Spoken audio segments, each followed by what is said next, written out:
Hello, hello, hello. Hello, y'all. How's it going? Oh my gosh, we're back. We're back. I'm not sick. It's not Thanksgiving. It's like we're living life. We're living life. It's exciting. I'm excited. We're talking about the two best movies to ever exist, ever. Today is a double feature. It's our Double first feature. Double Let's go. feature. This is so exciting. I'm excited. Yeah, but how was your Thanksgiving, Andy? My Thanksgiving was fantastic. I had so much fun. I went to Hawaii with my family and surfed and ate sushi. I had no idea Andy was from Hawaii. Surprise, What is surprise. going on here? You surfed? Yeah, That's yeah, cool. yeah, That's absolutely. cool. What did you do? I went home for Thanksgiving. I had a good dinner with my family, as it goes. I worked on Black Friday. I worked at Dutch, how it goes. And then I got hella sick. I got the flu, Yikes. as it goes. Getting the flu was not the best, but, Yeah. that's why we were gone for a couple weeks. But nonetheless, we're back. We're better than ever. We're doing a double feature of the Scooby-Doo movies here today. I am so excited because these movies are really funny. This is James Gunn. Yeah, and so it's really easy for to those forget that don't know, I think he wasn't a director, but I think it's Randy is the director, but he was the screenwriter, the head screenwriter for these films. And it was largely James Gunn's biggest break. Yeah, absolutely. Just to jump right in, do you want to talk about Scrappy? Let's go, the villain of number one. Okay, also these are spoilers again, but honestly, you can go into these movies with spoilers, without spoilers, and it still reigns true. Also, these movies should be on the Criterion Collection, and I don't think anyone should argue that. But yeah, These let's are talk about just Scrappy. so Let's talk about campy. Scrappy. I read a thing online while preparing for this that it's just a rumor, so I don't know how true this is, but James Gunn, because all the Scrappy-Doo hate wasn't that prominent before this movie came out. No. Scrappy-Doo was in the Scooby and Scrappy show from like the 60s or 70s or something like that, and he was just a comic relief side character. And apparently, from what I read, James Gunn hated Scrappy so much that he made it his life goal to destroy Scrappy-Doo. No And that's why way. he took the Scooby-Doo project. There's very little evidence for this, but my headcanon I believe it. is that he only got into film to destroy Scrappy-Doo. I love that so much because, oh my God, James Gunn is just such an amazing comedic visionary, and I think that the fact that he made Scooby-Doo 1. What is it called? Is it Mystery Island? Scooby-Doo 1, Monsters Unleashed is 2. 2. Yeah. I think it's Mystery Island. And Scrappy being the villain of that one. Also, I want to say this movie is just so unbelievably funny with Scrappy in it. As we have Scrappy is just there's a flashback where he literally pees on Daphne. And I think that is honestly hilarious. And these movies, what was that? Absolutely. Yeah, Absolutely. Super funny. And I think that it's the ultimate test of these movies being so funny is that they stand the test of time. It also doesn't feel like a kids movie. No. So, no. well, that's actually one big part about it. So, both of these movies were intended to be R-rated, and they actually, if you look at a lot of the behind-the-scenes footage, you can find a lot of places they have curse words in it, they have sex jokes in it. They Drugs, have drug usage, and the thing is, and there's a lot of innuendos into those. We see Scooby and Shaggy at the very beginning of the first one, and it looks like there's smoke coming out of their car from obviously marijuana, but then it ends up just being them cooking burgers. Yeah. And it's that idea. It's the whole thing is that this film was meant for lovers of the Scooby-Doo franchise to love this movie, as well as lovers for the new generations of kids to like this movie, as well as it just being a kids movie, and then also a movie that adults can enjoy as well, taken to their kids. So every audience that needs to be satisfied from this movie gets satisfied from this movie, from both these movies actually. Absolutely. And I think that's one thing that I can't attest to. So every movie has flaws. My favorite movie of all times, Everything Ever at Once, Secret Life of Walter Mitty, every movie you've ever seen has flaws. Yes. Ultimately. These movies have no flaws. That's how I always tell people these movies have no flaws because they accomplished everything they intended to do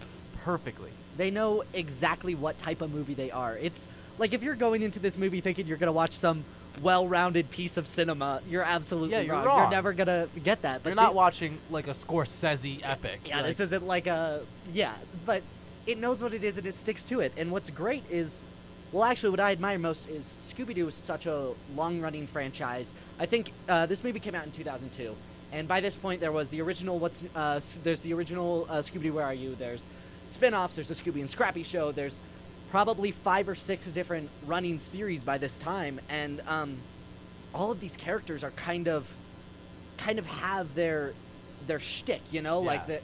But each character is different from series to series, you know, and there's a difference between, like, for example, a good Velma or a bad Velma, you know, like, and I feel like this takes all of the best versions of each character, you know, like, for example, Daphne.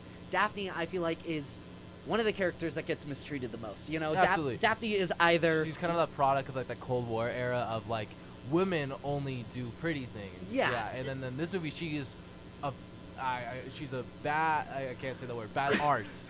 She's so cool. She's so cool. Yeah, Daphne is like if you're writing a Daphne, there's one of 2 directions that you always go. There's either I'm in love with makeup and I always get captured, and oh my gosh, I'm in love with Fred on and off. Yeah.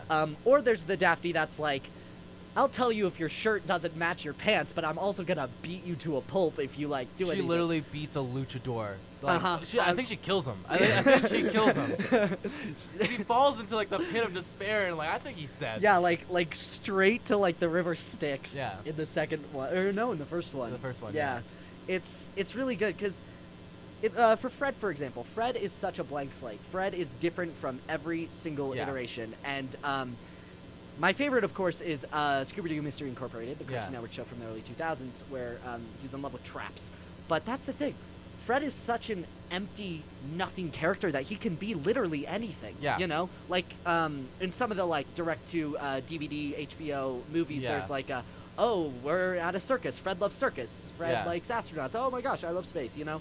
Fred can be anything you need, and in these movies, Fred is written perfectly. He's such a bimbo. Like, he's like tripping over everything, and just he's this frat guy that likes women, but then also is a leader and very smart at the same time, and then he's also really stupid, and then he just perfectly encompasses this idea of comedy. And so one thing that is, like, I for anyone that doesn't know, I used to do stand-up comedy and I did improv comedy for a long time, and comedy is one of the most difficult things to write ever. And that one thing that's really hard about it is this expectation to pay off. Yes. And so, obviously, Scooby and Shaggy are the easiest ones to do. They've had their tropes for so long. And then you also have Velma and Daphne, who have their tropes as well. And ultimately, you have situational tropes. But Fred is such a difficult character, and I think in the first movie, his leadership is what makes him funny. And, like, he gets taken over, and then when he switches into... I think it was Daphne's Oddity. He goes, I can look at myself, Nikki. Like that kind of humor is this. It's completely out of left field for a kids movie, and you're like, whoa! And it's so funny to watch. And then you go into the next movie, and you have him jousting with the Black Knight. The Black Knight with what's that song from it? Oh my God! But whatever the song is, like, yeah. And he's like, and it's perfect because. That it's this expectation that you want Fred to just be the stoic leader, and then all of a sudden you get him doing the silliest, goofiest things possible. Flips the tropes, and it completely flips the trope, and it's this expectation versus payoff that is amazing. Because you're gonna expect Shaggy and Scooby to defy the laws of physics and do something stupid, and it's funny because that's your expectation, and it still pays off. But then subverting those expectations with Fred, and even honestly Velma and Daphne, like especially Velma in the second movie where she's wearing like that full leather, like the like it squeaks every time she walks. Like I think this movie perfectly encompasses what Scooby-Doo's about. Scooby-Doo isn't serious. It isn't like this like idea of like, oh, we're making like this movie that's so about like the difficulties of life and like, no, but it's about these 5 people, 4 people and a dog, that interact with each other and save people in a silly, goofy way. But it also encompasses like this theme, and I think this is a really big theme of family isn't just like blood. Family is the people we meet and the people that we connected with, and it's so underlying. But like, especially in the second movie with their flashbacks when they're younger, what really adds up to that, and like when they have like we're broken up again and then we're back together. It's just, I don't know. It's heartwarming, and I think that James Gunn encompasses like that idea of being a heartwarming film, but also being a Scooby-Doo movie, and it's fun and it's entertaining, and it's a perfect movie. Both of them are perfect movies. there's so many jokes that I love. I remember the first time watching it, I was like, what, 4, 5, 6? Yeah. I don't know how old I was, but I remember when Fred turns into Daphne, he's like, I can look at myself naked. I remember thinking, no, you can't do that. You're not supposed to do stuff like that. and I feel like that's exactly what they intended for children absolutely. there. And then you have like the adults that are laughing like, their butt off. Yeah. Because they think it's funny because it is such a funny joke. Yeah, and it it's is. like and like even like the spectral heads, like when like Daphne's like, I can get out of this I myself. can get out of this by And it's myself. like, and then Shaggy's like, no, like, No, like you I can't. understand you're a strong, independent woman, but you need help sometimes. And it's so funny because then she takes over and then she goes, and then when they switch bodies, I think the acting is done perfectly casted, by the way. Dude, yes. So Matthew Lillard. Oh, yeah. You got Sarah Michelle. What's her name? Sarah Michelle Gellar. Gellar. You got Linda Cardinelli. Sugar Ray. Yeah, Sugar Ray. And, oh my God, Sugar Ray. Do you have a And favorite joke? favorite joke? Out of the two? Because I do. What's your favorite joke? I don't know why. It's so dumb. There's like this throwaway bit where in the first one where the guy's on the phone, he's like, "Hey, I got a phone call for a Mr. Do. Is there a Mr. Do here?" And then some guy, random extra, stands up and he's like, "Melvin Do?" I don't remember know that. why. Every single time I burst out laughing for no reason. It's dumb. It's just and funny. I love it. A favorite joke. I really love the. It sounds so childish of me, but it's in the first movie when Shaggy and Scooby are like doing like all like the catching the farts and stuff, and then they're just going like. And I'm like, like during the thing. Yeah. like, oh my God! And then one time when they're running away, and it explodes the armor that Shaggy's in because his fart was so. It sounds so childish, but it genuinely like it's just like this kid humor that I find so funny in these movies. And I think that in the second movie, I think what I like the most is like Shaggy. Oh, one of my favorite jokes ever is when it's like the cotton candy monster. The cotton candy monster's so cocky. He's like, I'm gonna beat you up. And then Shaggy and Scooby look at each other, and they just eat him. Yeah. And another favorite joke is in the second movie too, when Shaggy gets super buff, or when Shaggy has the girl body. I got a chick's body. So funny. It's so funny. Or Scooby's like really smart. The one where he goes like, slap, slap, slap. Now you're pushing it, Scoob. yeah. So funny. It's so good. And as much as we're like making this out to be like, oh, it's a childish movie, blah blah blah, it's still like can be enjoyed by absolutely everyone and doesn't follow traditional tropes, which is my favorite. There's no like one of my biggest pet peeves is when a movie is predictable. Yeah. This is anything but. There's a first the gang breaks up in the first scene. There's no third act breakup, get back together. There's none of that. That happens in the first scene, and then they're back to So it's. And like, I'm not gonna lie, I didn't expect Mr. Bean to be a robot. Scrappy Doo. Yeah. Like, I'm not gonna lie, did not predict that as Absolutely a kid. not. I was a little kid. I was like, Scrappy's Mr. Bean. What? Whoa. I remember like being weirded out that like Rowan Atkinson talked. Like, like you can't do that. You drive the stupid car with the bear. You can't talk. And the thing is, I always say these movies like almost feel like an episode of TV because they feel so short. Yeah. Because they're 98 minutes and 92 minutes, something like that, and like that's obviously short for a movie, but at the end of the day, they're just so entertaining. And I'm not gonna lie, these are like my biggest comfort movies. I watch these if like I'm having a bad day. I'm like, I need to watch something enjoyable, fun. I'm gonna have a good time with. Like I need something to fall asleep to that I know like I'm gonna love and watch all of it, and it's a short time. And we got to talk about the perfect casting, but like it really is so perfect. Not only do they look like their characters, but they had so much fun on set, and you can tell. Mm-hmm. You can tell because honestly, one of something that's kind of crazy is the actor that plays Fred. What's his name again? Fred is played by Freddie Prinze Jr. Yeah, Freddie Prinze Jr. And he married Sarah Michelle Gellar. Did he? Oh yeah, they're married. Yeah. They married on set. And then That's awesome. Linda Cardinelli, this was her big breakaway role outside of Freaks and Geeks. And then Matthew Lillard continues to play Shaggy for the next 15 years. Yeah. And Linda Cardinelli also voiced Velma in Mystery Incorporated. Yeah. And it just shows that it's one big thing I always talk about when we talk about this too is like sometimes we have these A-list actors phoning in roles. Mm-hmm. Like we've seen that before. Like I like the Jumanji movies, don't get me wrong, but it feels like 4 A-list actors that are just being like, I'm an A-list actor, or like Chris Pratt in Jurassic Worlds, or any animated movie, anything like that. Chris Pratt as Mario yeah. and Garfield. It's just like this idea that they're phoning in these roles because they're just told to. And given none of these are A-list actors, besides maybe Linda Cardinelli now. Yeah. But at the time, definitely. At the time, definitely not. And it's because they casted these people because they knew that they not only looked like their characters, but they would care about their characters. Yeah. And because Scooby-Doo is arguably, I would argue maybe aside from SpongeBob, the most loved cartoons like that are cross generational. Like we got the Flintstones, don't get me wrong, we got Jimmy Neutron, we got all these like the Simpsons, Family Guy, but all those are like adult cartoons. Yeah. The completely dedicated towards kids cartoon Scooby-Doo is so generationally loved, and it transcends literally decades upon decades upon decades, like what, up to the 1950s, like my dad watched it as a kid. Absolutely. And my dad and I watched this movie together, and like this movie can be watched anytime, anywhere, with anyone, and my dad loves it. Like my dad is the biggest like I like Mission Impossible. American Sniper, that's peak cinema. And like Die Hard's a Christmas movie. Yeah, like that's how my dad is. That's how my dad is. And it's like my dad can enjoy the subtleties and the humor of what this movie represents. Both of these movies represent. And personally, my favorite of the two is Monsters Unleashed, because honestly, I'm not gonna lie, I don't understand what kind of drugs these animators were on, but the CGI holds It up. holds up. It does. The only one that doesn't kind of hold up is the first one with the rabbit monsters. But Yeah. other than that, the second one, I'm like, that tar monster's real. Yeah.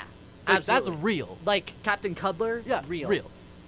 Dude, Like the Black Knight, real. it's such a love letter to all of these characters, because I'm not gonna pretend that I'm old. I'm 19, right?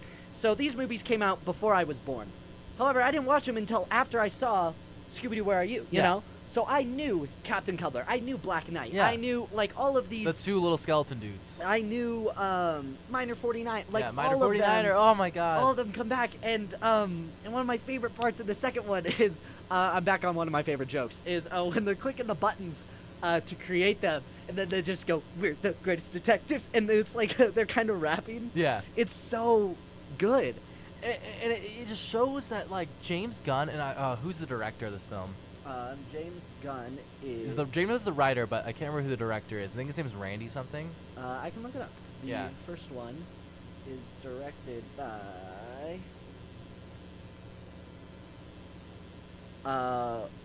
Raja Gon. Yeah.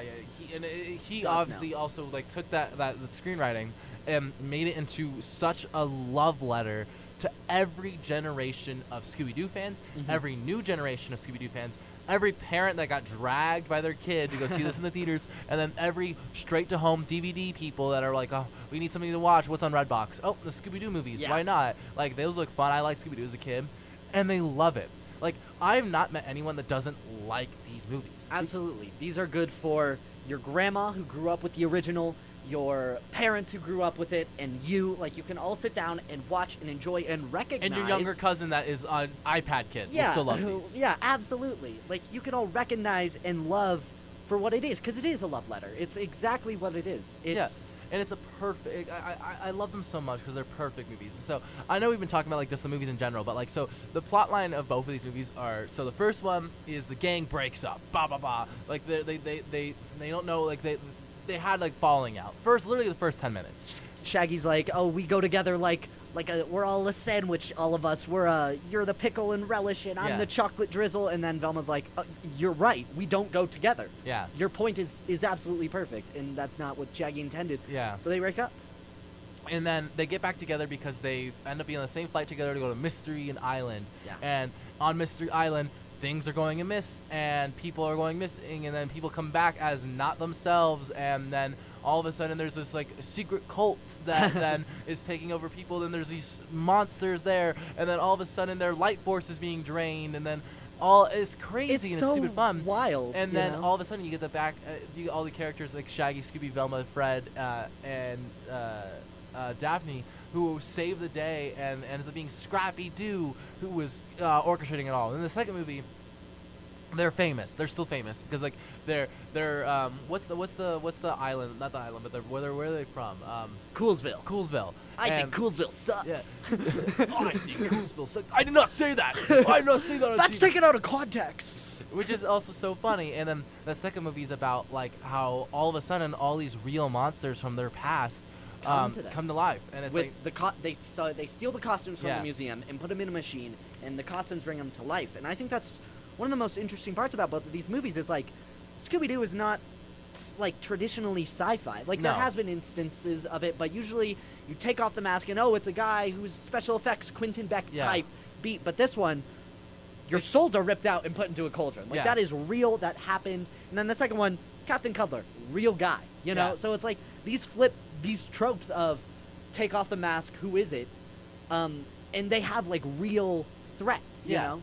And the coolest thing is that like they're not like they get that surprise of like, oh my god, it's a real thing, but then they're just like they take care of it like the mystery detectives that they are, and they are bad arses, and it's so cool because you get all these amazing moments that sure are slapstick, where you get like Scooby-Doo runs through a window and he runs in the midair and then falls onto like the little like There's a Scooby-shaped yeah, hole. yeah, Scooby-shaped hole, and then the monsters fall and they break their necks, and then like you get the other one where Scooby and Shaggy literally sit down on like a trash bin and they ride away from two skeleton monsters that are very similar to themselves, and then ultimately there's so much just fun, and it's like I can't say enough about how fun these movies are. Oh, this comes off. Like these movies are legitimately have look, it comes all the way off, all the chords. But it's never happened before. But okay, sorry, I got distracted by the booth. But like these movies are so much fun, and I don't know, I just can't. Well, I know we say this about every movie. I promise we'll talk about a bad movie once. I promise we will. But like the thing about these movies is that James Gunn and Raja, they show this love that I know we could talk about, but it is so felt by the audience and by the characters in the movie, and I just don't know. Like Matthew Lillard, like he's the best part of these movies, and he's Shaggy. He really is Shaggy, and it's like a lot of times when I'm watching a movie, even an A-list movie, like I saw Oppenheimer this year, and what's his name?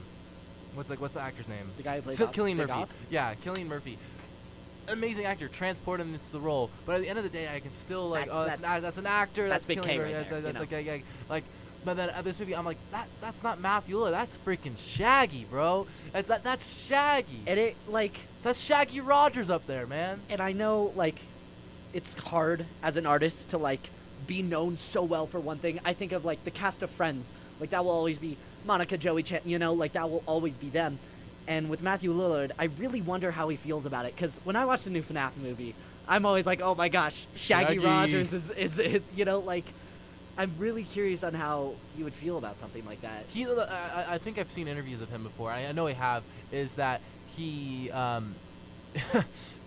he loves this, and because the thing is he felt so betrayed when the new Scoob movie by Warner Brothers came out and he wasn't the voice of Shaggy. Or the second Scoob that got tax write-off. Yeah, exactly. And the thing is that like he felt betrayed because I remember seeing an interview about it where he's like, I love being Shaggy. It's my favorite role I've ever had. Yeah. He's like, he's famous from Scream. Like most people know him from Scream. Yeah. And a lot of people now know him from FNAF. And then but he's always been my Shaggy Rogers, and that's not just because of him in these movies, but it's because he voiced Shaggy for years to come. Absolutely. And Linda Cardinelli has come out saying that she loves movies and it's the most fun she's ever had on a set. I remember seeing an interview with her on like an Avengers movie, and she was like, "Oh, I wish every movie was like the Scooby-Doo movies because I saw James Gunn when he visited us on set. And I'm like, oh, I remember my Scooby-Doo movie times." And then one other funny thing is like I love this interview that happens with Freddie. I can't remember his last name, but Freddie and Sarah Michelle Gellar. Freddie Prinze Jr. Yeah, Freddie Prinze Jr. So they ask, what does Scooby-Doo mean to you? And Sarah Michelle Gellar goes like, it's like not a boys cartoon. It's not a girls cartoon. It's like it's this deep thing about friends and family. And then Freddie Prinze Jr. goes, dude, it's a talking dog. It's a talking dog. I don't know what to tell. That's so cool. And both of those things are correct. Absolutely. But it shows that they both love it for different reasons, and they ended up marrying. It's so cute. Because in the second movie is all about, and the first one to an extent, is Shaggy and Scooby's journey through acceptance. There's like, oh, we're such screw-ups, they don't need us. Kind of like a bizarre case of almost imposter syndrome, especially in the second one where they have all this success and Shaggy and Scooby are like, oh, we don't deserve this, you know? And it's just their journey through self-acceptance and acceptance from everyone else, and that's like a deep concept to throw at kids, you know?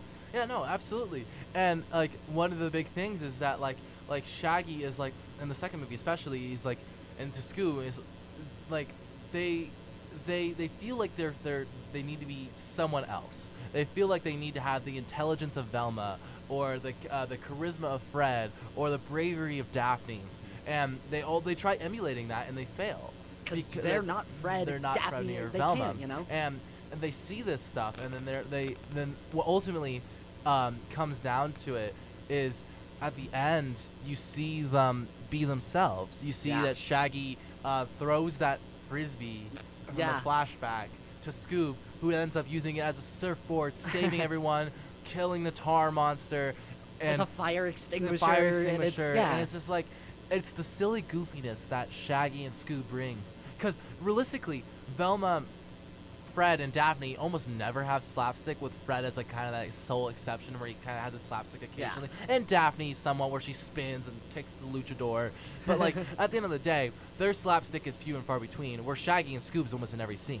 Because obviously Scoob's a talking dog, bro. Like he's like there's going to be that slapstick with where they're farting, they're burping, they're hiding from everyone because they don't feel accepted.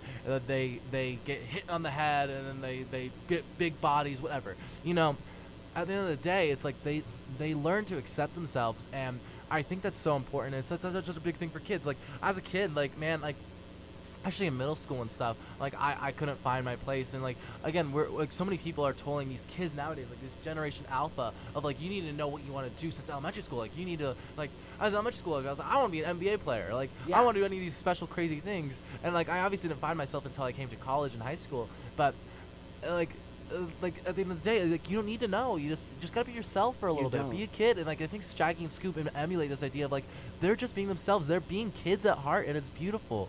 And like I just think that like having characters like that and having these ideas of like just being who you are, it's important, and it's a kids movie. And then the best part about it is like you can go into this kids movie and still feel something as an adult, and then not only can you not feel stuff as an adult, but you also one cool thing is it's all funny for adults. You get all these adult jokes. Oh my god, when they're all like when they're at the very very beginning of the second movie, it's all the famous people. Like they're all like all of Fred's people are all like these big jocks. Big jocks with the ties. They get the Daphne ones who are all these like kind of like pretty girls, all the Velma smart nerd girls, and they get the Shaggy ones who are literal stoners. Yeah. And it's so funny because we have Daphne tattoos. Yeah, because the kids is like kids are like, oh, they're eating, they're like oh, they're that's just, what gluttony looks like. And then all of a sudden all the adults are like, man, they're that, you know. And it's like, it's funny because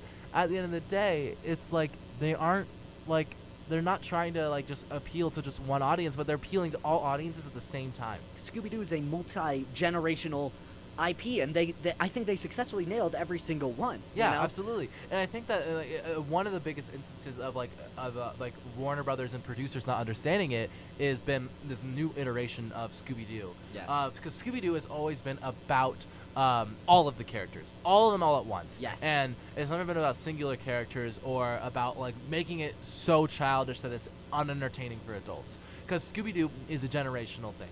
And one thing is like, I think that Warner Brothers runs this to the ground is that they thought it was only for kids, and they had a bunch of people that don't love it, you know, because like they had like the new Scoob movie. I saw it. It's not good because it just feels like so childish and so kiddie. Absolutely. Because it's meant for only kids. It's like the Illumination treatment. Yeah. Where it's like it's a movie that's only meant for kids. So Warner Brothers is like, oh, let's go to the other extreme and make Velma, and just like. And that's only meant for adults, and then it's like you only. don't have to do that, son. Like, And and it's hyper focused on one character, then like, and they remove all the charm. Like I get understanding like wanting to like revitalize a new IP, and there's many ways to do that, but like this movie did that. It's like, an ensemble. It's like the thing is like one thing is like they revitalized this movie as a new IP because Scooby-Doo never came to live action before. No. Like, and they were like, okay, we're making this live action, and it worked perfectly. And it was a revitalization that didn't have to be one or the other, or didn't have to be hyper focused on one character like Velma, because Velma. Maybe besides Daphne is like the least focused character, and they're like, oh, we're gonna make a show about Velma, and then we're gonna remove Shaggy altogether. We're gonna move like all these characters. We're gonna make Fred this like weird guy. I saw a couple episodes of the TV show, and it's like just like, man, it's like they don't really understand what Scooby-Doo is about. No, absolutely. I think jumping back to the second movie, one of my favorite bits about being yourself and being authentic is in the finale. Scooby and Shaggy save the day, right? Scooby and Shaggy. Everyone's getting trapped by the tar monster, and Scooby catches a frisbee and surfs down a thing, and those don't come out of nowhere. Those are two very distinct things that are brought up at the beginning of the movie and framed as them screwing up, you know? Yeah. They fall off a cliff and they're surfing down trash cans. Oh no, they shouldn't have done that, they're goofballs.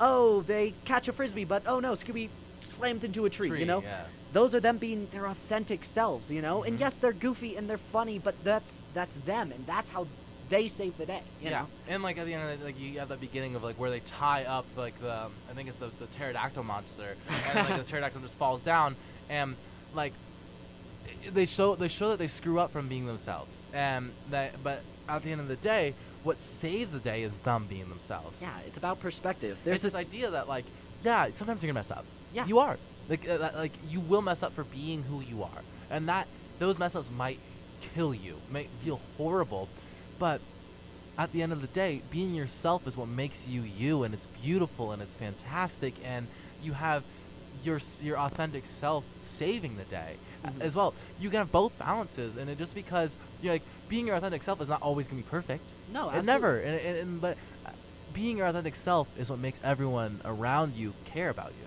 Being perfect is an unrealistic expectation to put on everyone. Yeah.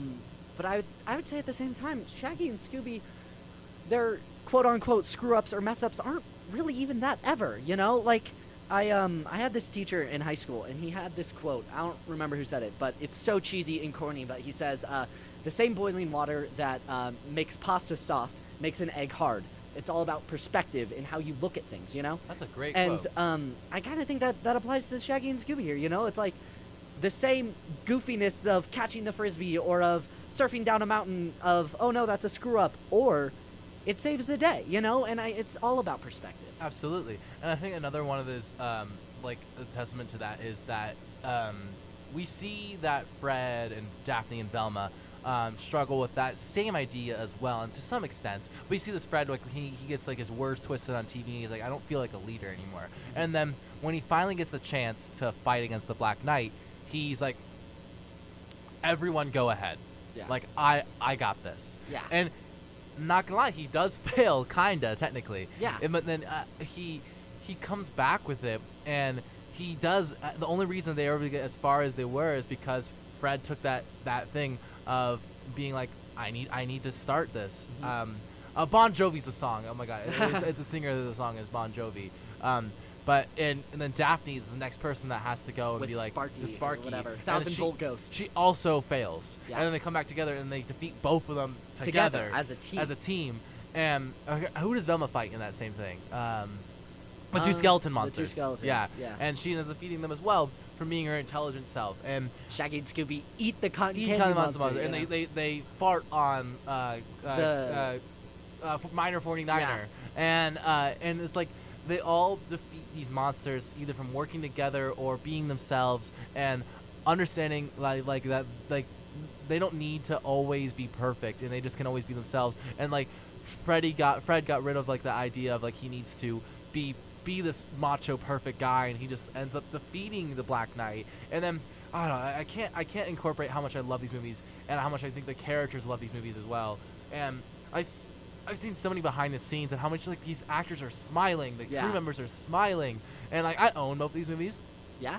The behind the scenes is super cute. It's super fun because that's where the interview comes from. Yeah. And it's like you can tell that these people really like Sarah Michelle Gellar, Linda Cardinelli, like Matthew Lillard. They love being in these movies, and you can tell. everyone loves it. Like they'll cut on a scene, and they turn the camera around, and half the crew members are laughing, other half are like on the floor dying because they're laughing so hard. Like you see the boom operator that drops the boom because he's laughing so hard, and like that's like you can tell that they're having a ton of fun. Yeah. And there's a ton of cut scenes that also like are adult scenes. I don't know if you've ever heard about those, but like there's a ton of scenes that are cut out because they were too adult. Like there's one where like Freddy is insinuated that he's gay, and like they cut it out because it wasn't homophobic, but it was just like he's like, no, I'm not, and it's like the whole idea is like he's like struggling with his masculinity at the same time, and it's this idea that like there might be that insinuation there, and then like it's a very ahead of its time movie. Absolutely. I love it. I think it's really sad to see the modern state of Scooby-Doo, because I don't know how many of the people listening are kind of aware of Warner Brothers antics right now, but they've started this really fun, cool trend where they'll make, produce, write, shoot, and edit an entire movie, and then right before it's about to come out, they'll be like, you know what? Never mind. Give us some tax money real quick. Yep. And that's what happened with the sequel to Scoob and the Wile E. Coyote movie, and like I feel like right now they don't know where to take these characters. They don't know what to do with them, and I don't understand that. Like one of my favorite grouping of these characters is from Scooby-Doo Mystery Incorporated. It was a Cartoon Network show from the 2010s. Yep. And I think they do the characters perfectly. It's a serialized show from episode to episode. But like at the end of it, they still understand the characters as much as they can. Like there's like ever since Velma has been created, there's jokes about Velma being gay, but then now in Mystery Incorporated, let's add hot dog water. Let's have a new character. I'm not just saying hot dog water. That's the name of a character. And it's great how with the movies and the show, like the characters were pretty much immortalized, and now with Scoob and Velma, like that's all we've gotten since. And it's tragic. It's sad because I think that one thing that makes Scooby-Doo so lifelong, and it has been lifelong. I think it's like, I can't remember the exact statistic, but I think it's like out of like purposely dedicated towards kids, like Y7 or Y12. It's like the longest running Y12 TV show of all time because it was under multiple iterations, and that has been broken.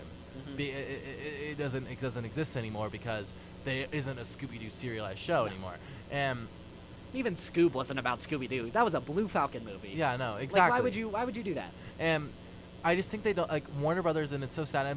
It's coming from a Scooby-Doo movie talk to also like a corporation talk of where we have all these amazing IPs and amazing like industries that are being killed by studios of not understanding their audience. So one example is why do you think the Guardians of the Galaxy movies feel so? I'm bringing this up because of James Gunn. Yes. And they feel so like together, and why like they're always a highlight, and especially the new one is a highlight in the whole realm of MCU, is because it's one of those few movies where they just let their director and their visionary do their thing, and it's not really incorporated with the studio elements. Yeah, absolutely. Do you remember how hesitant people were when the Guardians of the Galaxy was announced, the first one? Because like no one knew these characters. Like everyone knew Iron Man and Captain America, but this was the first time something was not only brand new characters but also in space. You know, like it wasn't. None of them were a part of the Avengers, and now they're probably the most beloved part of the MCU and part all of Marvel in some sense. Absolutely. And I know and the same thing is like it's like giving these directors and visionaries this idea of not being studio, not being corporate, not being under this guise of like everything is going to be under like my say. So Warner Brothers does this thing where they're like, oh my god, like the Justice League was so horrible, so now we're gonna make it super fun, and then like they hire 10 different directors and 10 different screenwriters for the Flash movie. Oh my gosh, the Flash movie. Then they hire 10 different directors and 10 different writers for the Wonder Woman 84 movie, and then they hire like 10 different directors, 10 different producers, 10 different writers for the Aquaman movie, and the Blue Beetle movie, and the Shazam movie, and like none of it feels cohesive or original. No. And that's the same thing with Scoob, same thing with Velma. It's the same thing with all these movies, and like you just don't feel that it has a love, a care for characters, a care for story, and a care for the IP. There's no soul. There's no soul. That's a great way to say it. And these movies, that you cannot tell me that you're watching these movies and they don't have a soul. They have such a deeply incorporated idea of what it means to be a Scooby-Doo fan, what it means to be see your childhood come to life.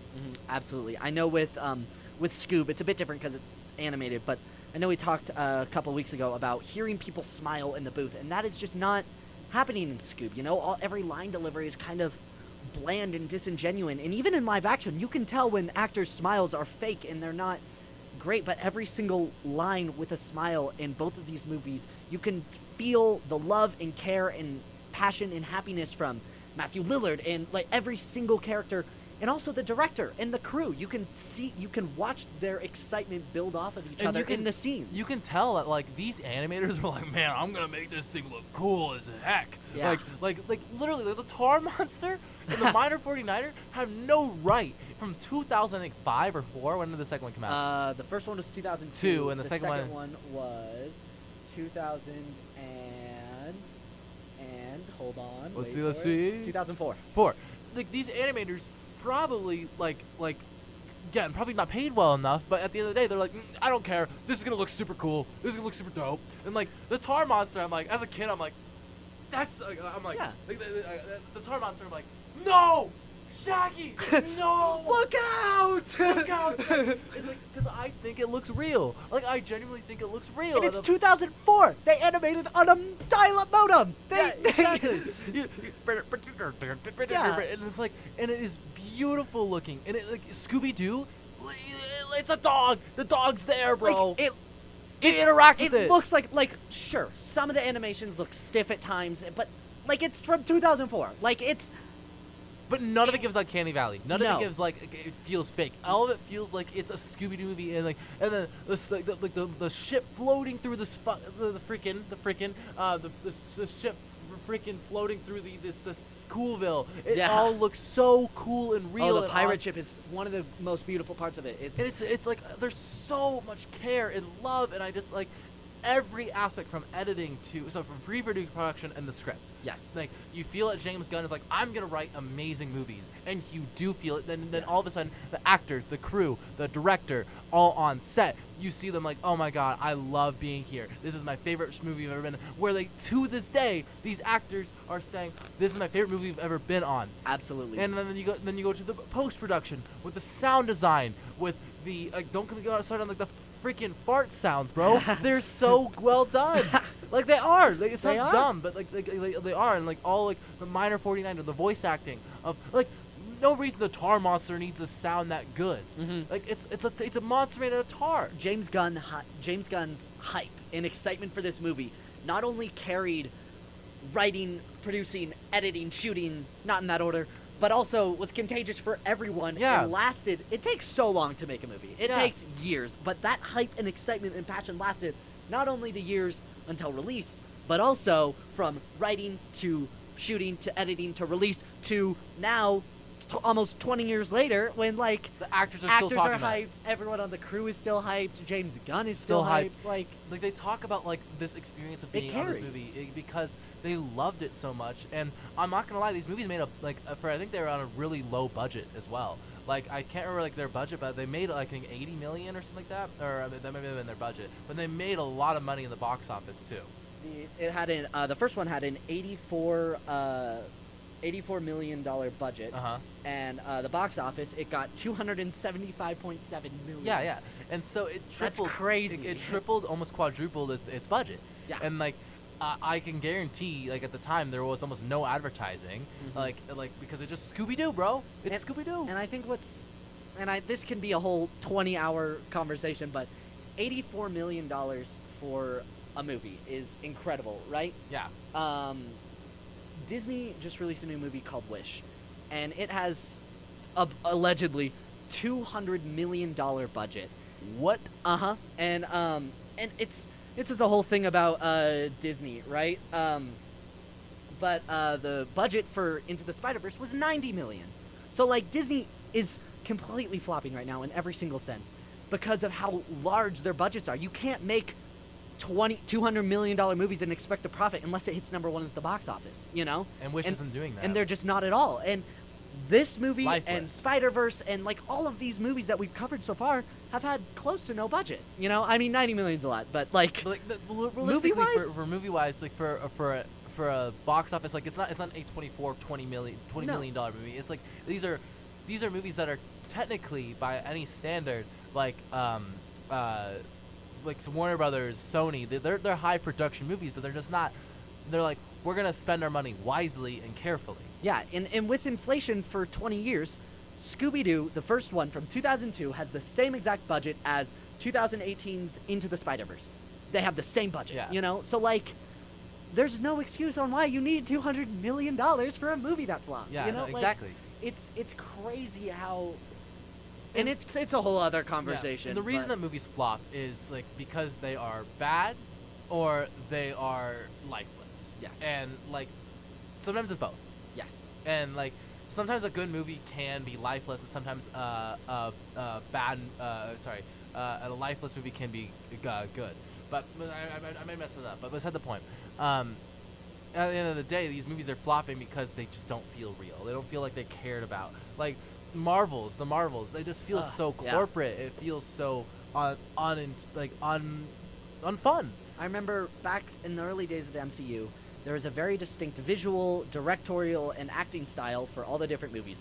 Thor was distinct, Iron Man was distinct, Captain America was distinct, and the reason the first Avengers movie was so exciting is because every movie prior had its own style and its own voice and its own soul. Yeah. So when they all teamed up, you got to see all of that clash together. Yep. But now, what are we, Phase 4, Phase 5? I don't even care.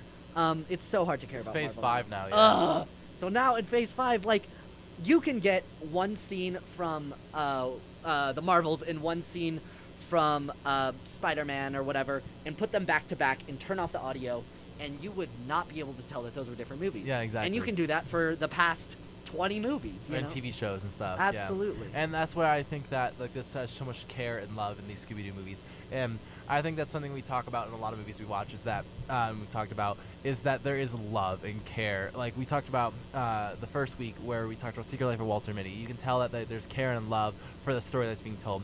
And then we got Your Name, and we got the care and love being animated. And then we also have I'm trying to think. Why am I blanking? How to Train Your Dragon, where we see this care and love in every aspect of the film, and that is something that is so apparent. Yes. And it's so there all the time because movies are art. Yes, And 100%. They are art, and they have transcended into they're the newest art form realistically. Yeah. Like music has been around for generations. We've had storytelling and writing for thousands of years. We've even had TV shows for a pretty decent long time now, but like at the end of the day, it's still not too like well, it's not like film in general. But the newest art form that we have is film, and it's making movies and TV shows, and it's just so hard to incorporate because it's telling a story, and it's telling a story through moving pictures, whether it be animated, whether it be live action, whatever, and there's thousands upon millions of artists that go unheard of because they probably don't care about the art. Yeah. And then there's thousands of millions of writers that go unheard of because they lifeless writing. Yeah. But then the ones that really come and spark and make all these names for themselves from generations, from Mona Lisa to Van Gogh to now modern day like Abraham, Ludovico Einaudi, all these amazing other people, is because they care and love about their art, and that's individuality. So art is in a lot of ways individual. But then film is this gigantic corporation of many thousands of different people working on one project to make it there. And if you don't have that life from the top, it's not going to be at the bottom. So the PAs that worked on these movies, I can guarantee had an amazing time. Absolutely. And then the gaffers had a good time. exactly. And then I talk about this, and I say this is like I've seen behind the scenes of like these modern day movies, and I see posts online of PAs or gaffers or like a set hands or crew assistants that are hating their lives, not wanting to be in this world of film because it feels lifeless. Yeah. And that is something that this movie, in both these movies, never would do, because you can tell that from James Gunn to Matthew Lillard to the gaffer to the assistant director to everyone on that dang set loved it. Yeah. the delivery guy who brought lunch had a good time. Yeah, Like, he was like, man, this Subway gonna be taste hecka good yeah, tonight. like there's a reason you know who directed Jurassic Park, or there's a reason you know who directed that, and there's a reason you have no idea who directed Minions 2. You know, like Yeah. like, and that's just their soul put into Jurassic Park or Pirates of the Caribbean, or like you can choose any movie, you know, and yeah, it's It's what just keeps me apparent. up in the nighttime. And I want to be in this world of film, and I want to show this care as well. And as dumb as it is, these movies remind me like that movies don't have to be this serious, like depressing. Even though like these movies, like I love that are like serious and depressing. Like we got like Marriage Story, for instance, or like other like really depressing movies. But we have these moments of like where I'm like, man, like movies can just be fun and entertaining and beautiful and awesome. And I just really love him, and these movies showcase that, and I'm like, man, I want to be a part of this. Absolutely. It's movies like this that like got me into film, in the sense like there's certain films from my childhood that I distinctly remember the first time I watched, and this is definitely one of them. I was sitting in a beanbag in my playroom upstairs in I almost just said the address. Never mind. Hey, yo. And I remember watching Hawaii? this with no, this was in California. I remember watching this with my brother, and we had a blast. And that excitement is what I want to give other people. I Yeah. want to make a film or a short film or a TV series that gives people the same joy that James Gunn gave me when I was 6 years old. I remember watching this on my little portable DVD player as I'm driving to my family vacation, like across like Arizona to California, going to the beach with my cousin in my right seat, and I'm just like, we're watching with shared headphones, like the one headphone in my right ear and one headphone in his left ear, and we're just like, oh, Shaggy! And I'm like, and then my mom and dad, like, we come back home and we watch it together, and all of a sudden it's like, man, I love this as a kid, and that's like I didn't really understand that I love movies this much until I became like in high school. I'm like, man, all these movies from my childhood, like I love them. Absolutely. So Absolutely. but yeah, Well, do you have any closing remarks you want to give before we end out? watch these movies, man. Like have a good time. Want to have a good time this weekend? Watch some Scooby-Doo. Absolutely. Watch some Scooby-Doo. And we'll see you next week for a Next very week. special episode. Let's go. See you guys later. Have a good one. Help from you now. Come on, Scooby-Doo.